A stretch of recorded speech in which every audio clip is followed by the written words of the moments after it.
जय जगन्नाथ सांग मैंने तो देखो आज मो मामा कर देसी स्टाइल छुई झोल। तो फास्ट सब काटी कुटी रखी देता तापर ए रसुण जीरा सोरिष ये जीरा आउे सोरिष ये सोरिष पकेला सोरिष सोरिष पकई भलसे ग्राइंडिंग करदे टे पानी देदबा ता देहरे ये टे पानी देदबा तापर भलसे ग्राइंडिंग करदबा। ग्राइंडिंग कर देखो मो मामा ग्राइंडिंग कर सारे गैस लगे कढ़ई बसईदबा कढ़ई बसईदबा तापरे कढ़ई टे आलू आलू पकई आलू भाजीदबा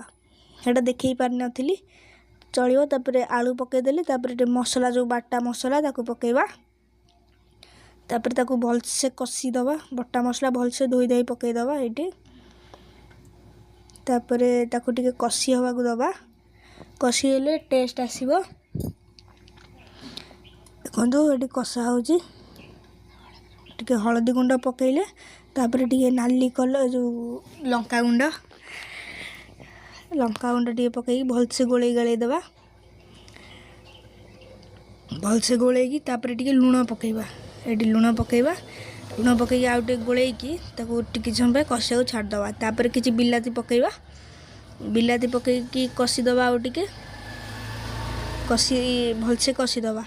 भलसे कषिले टेस्टा आसीबो। तापर देखो मामा ये भलसे कषी साइलानी तापर ता देहरे टे पानी देला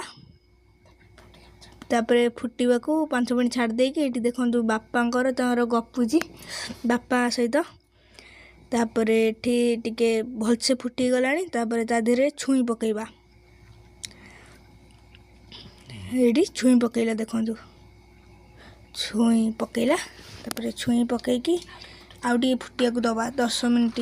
आउ 10 मिनट फुटिया को दबा ये 10 मिनट फुटिया को दबा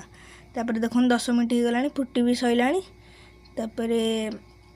जो कते सुंदर देखा जाउची तरकारीटा बढ़िया हो जाइए देसी स्टाइल छुई झोल।